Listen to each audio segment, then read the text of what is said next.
السلام علیکم ورحمۃ اللہ۔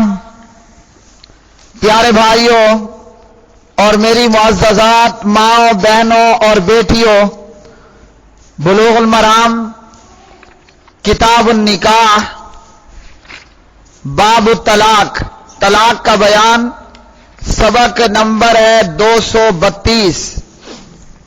بسم اللہ الرحمن الرحیم۔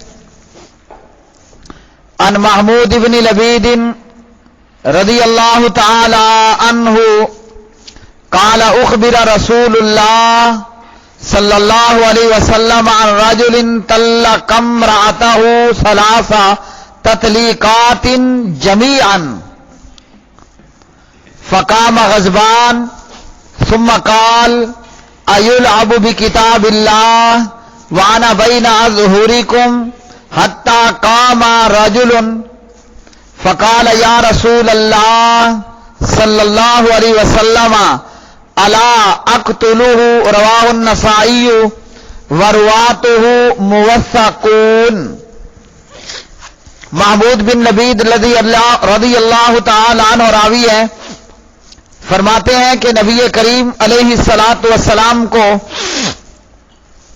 ایک شخص کے بارے میں اطلاع دی گئی کہ اس شخص نے بیک وقت اپنی بیوی کو ایک ساتھ اکٹھی 3 طلاق دے دی۔ نبی علیہ الصلاۃ والسلام غصے ہو کر کھڑے ہوئے اور فرمایا کہ کیا اللہ کی کتاب سے کھیلا جا رہا ہے جبکہ میں ابھی تمہارے بیچ موجود ہوں؟ ایک صحابی کھڑا ہوا اور کہنے لگا، اے اللہ کے رسول علیہ الصلاۃ والسلام، کیا میں اسے قتل نہ کر ڈالوں؟ تو میرے محترم اور پیارے بھائیوں، اس حدیث میں ہمیں ایک ساتھ 3 مرتبہ ایک ساتھ اکٹھی 3 طلاق دینا حرام ہے یہ معلوم ہوا۔ تو اس حدیث سے معلوم ہوا کہ جب پیارے نبی صلی اللہ علیہ وسلم کو بتایا گیا کہ اس بندے نے اکٹھی 3 طلاق ایک ساتھ دے دی تو آپ علیہ الصلاۃ والسلام نے اس پر غصے فرمایا، اور ایک اور صحابی نے غالباً کہ جناب عمر رضی اللہ عنہ نے کھڑے ہو کر کہا، مجھے اجازت دیجئے کہ میں اس کو قتل کر ڈالوں۔ یعنی اکٹھی 3 طلاق دینا اتنا بڑا جرم ہے کہ کائنات کے امام غصہ ہوئے اور صحابی نے اسے قتل کر دینے کا ارادہ ظاہر فرمایا۔ تو اس لیے مسلمان بھائیوں، اکٹھی 3 طلاق ایک ساتھ دینا یہ جرم ہے، اور حکومت عدالت کو چاہیے کہ جو ایک ساتھ اکٹھی 3 طلاق دے اس شخص کو سزا دی جائے، یا یہ کہ ایک ساتھ اکٹھی 3 طلاق دینے کو جرم قرار دیا جائے۔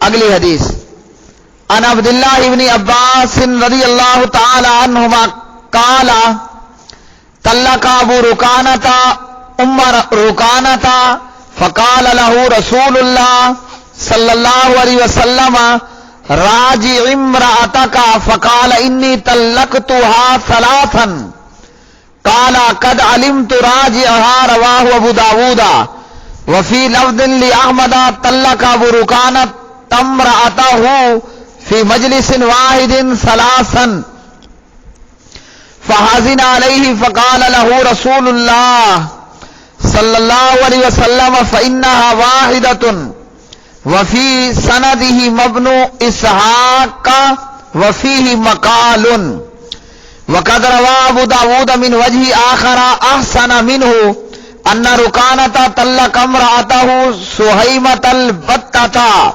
فقال والله ما اردت بها الا واحدة فردها الیہ النبی صلی اللہ علیہ وسلم۔ عبداللہ ابن عباس رضی اللہ عنہ راوی فرماتے ہیں کہ ابو رکانہ نے ام رکانہ کو طلاق دے دی۔ نبی علیہ السلام نے ابو رکانہ سے کہا، ابو رکانہ کو حکم دیا اپنی بیوی سے رجوع کر۔ ابو رکانہ نے کہا کہ میں نے اسے 3 طلاق دی ہے۔ آپ نے فرمایا مجھے معلوم ہے تو رجوع کر لے۔ اور مسند احمد کی روایت میں ہے کہ ابو رکانہ نے اپنی بیوی کو ایک ہی مجلس میں 3 طلاق دے دی تھی، پھر اس پر پریشان ہوئے۔ نبی علیہ السلام نے فرمایا کہ تینوں طلاقیں ایک ہی ہیں۔ ان دونوں روایتوں کی سند میں ابن اسحاق ہے جس میں کلام ہے، اور ابو داؤد نے ایک دوسری سند سے جو اس سے بہتر ہے روایت کیا کہ رکانہ نے اپنی بیوی سہیمہ کو طلاق مغلظہ دے دی، اور پھر کہا کہ اللہ کی قسم میں نے ایک طلاق کی نیت کی تھی۔ تو نبی علیہ الصلوۃ والسلام نے ان کی بیوی کو ان کے پاس واپس لوٹا دیا۔ پیارے بھائیو، اس حدیث میں اس شخص کا نام رکانہ تھا، ابو رکانہ نہیں، اور ان کے باپ کا نام تھا عبد یزید۔ یہ حدیث اس بات کی دلیل ہے کہ اگر طلاق دینے والے کی نیت میں ایک ہی طلاق تھی تو ایک رجی طلاق واقع ہوگی۔ بعض کا کہنا ہے کہ رکانہ سے قسم لینے کا مقصد تھا کہ 3 کی نیت کی تھی تو تینوں واقع ہو جائیں گی، لیکن یہ روایت ضعیف ہے، اور ضعیف ہونے کے ساتھ ساتھ اس میں اضطراب بھی پایا جاتا ہے، اور پھر یہ ابن عباس رضی اللہ عنہما سے مروی پہلی دونوں احادیث کے معارض بھی ہے۔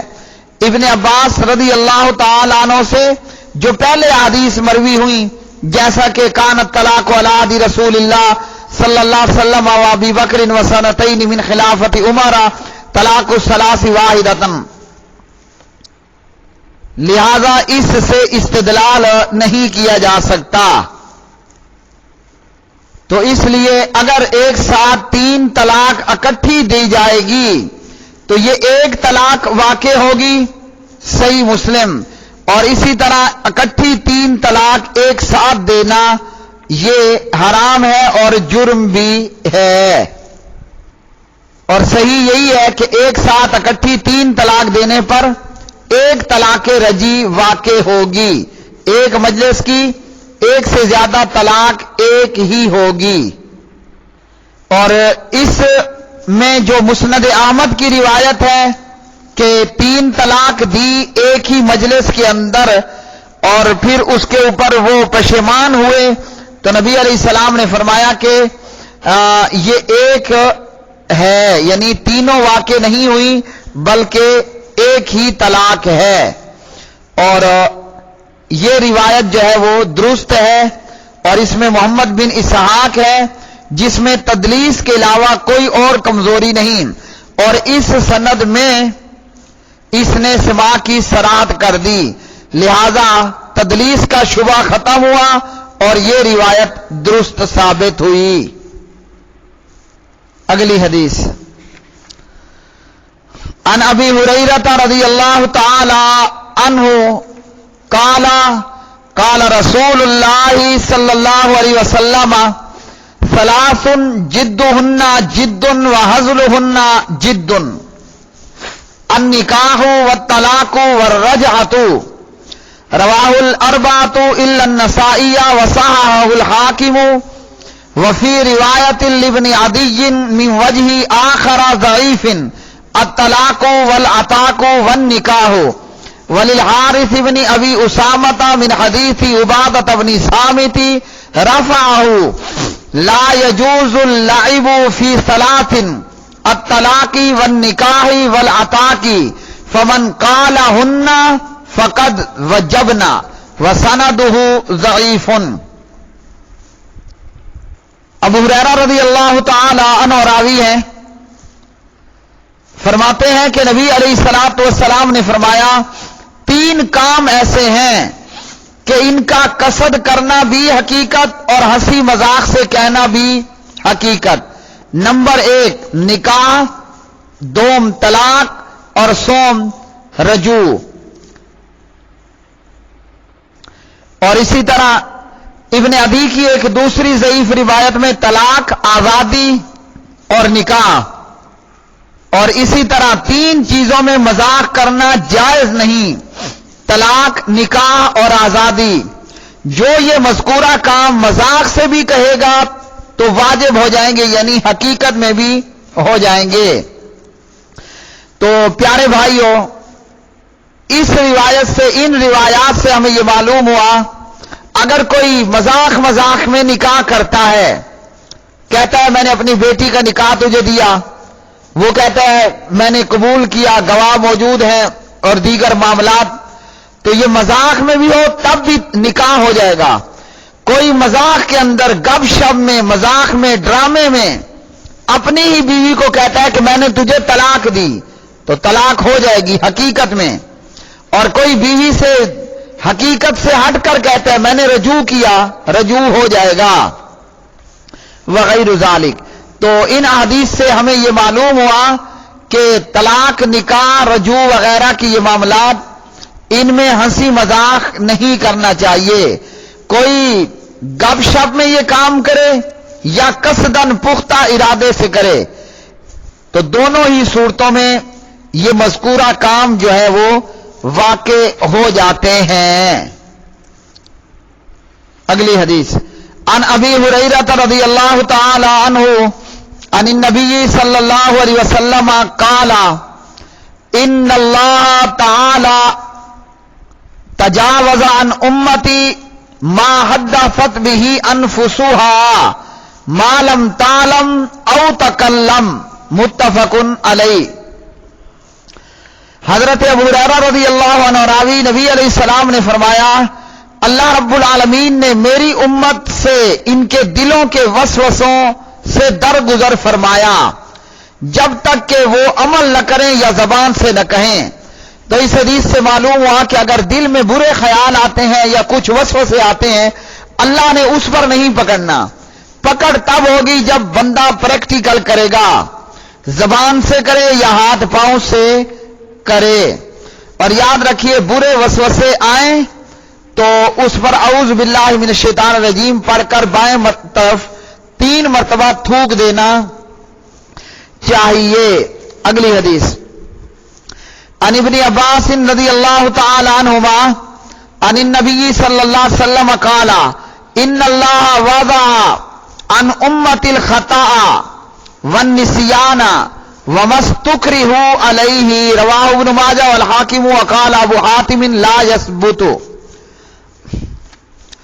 اب عبداللہ بن عباس رضی اللہ عنہما راوی ہیں اور یہ روایت صحیح ہے، فرمایا کہ اللہ رب العالمین نے میری امت سے خطا، بھول چوک اور وہ گناہ معاف کر دیے جن پر کسی کو مجبور کیا گیا ہو۔ تو اس حدیث سے یہ معلوم ہوا اگر کوئی بھول چوک میں غلطی سے کہنا کچھ اور کہتا تھا، منہ سے نکل گیا طلاق دیتا ہوں یا کوئی اور ایسا معاملہ، تو اللہ تعالیٰ بھول چوک کو معاف کرتے ہیں۔ بھول چوک سے کوئی ایسا معاملہ ہوا وہ اس پر اللہ کی پکڑ نہیں اور وہ واقعہ واقع نہیں ہوگا۔ اور اگر کسی کو مجبور کیا جاتا ہے، مثال کے طور پر مجبوری کیا ہے، کن پٹی پر پسٹل رکھا، کہا بیوی کو طلاق دو ورنہ فائر مارنے لگا ہوں، اگر کوئی ایسی حالت میں مجبور کر دیتا ہے کسی کو اور وہ طلاق دے دیتا ہے تو طلاق واقع نہیں ہوگی، نکاح واقع نہیں ہوگا وغیرہ۔ پیارے بھائیو، یہ سبق نمبر آج کا 232 تھا۔ آج کے سبق سے معلوم ہوا ایک ساتھ اکٹھی 3 طلاق دینا یہ جرم ہے، نبی علیہ السلام اس پر غصہ ہوئے۔ آج کے سبق سے معلوم ہوا کسی نے اکٹھی ایک ساتھ 3 طلاق دے دی فإنها واحدۃ، تو وہ تینوں ایک ہی ہیں اور یہ طلاق رجی ہوگی۔ وہ 3 حیض کے اندر رجوع کر سکتا ہے اور رجوع نہیں کرتا تو بعض عدت تجدید نکاح کر سکتا ہے۔ آج کے سبق سے معلوم ہوا نکاح، طلاق، آزادی وغیرہ گپ شپ میں بھی واقع ہو جائیں گی، کوئی حقیقت میں یہ عمل کرے گا تب بھی وہ واجب ہو جائیں گے، واقع ہو جائیں گے۔ اور آج کے سبق سے معلوم ہوا کہ دل میں آنے والے وسوسوں پر اللہ تعالیٰ پکڑتا نہیں جب تک کہ بندہ ہاتھ پاؤں زبان سے کوئی عمل کہہ نہ دے، کر نہ لے۔ وآخر دعوانا ان الحمدللہ رب العالمین۔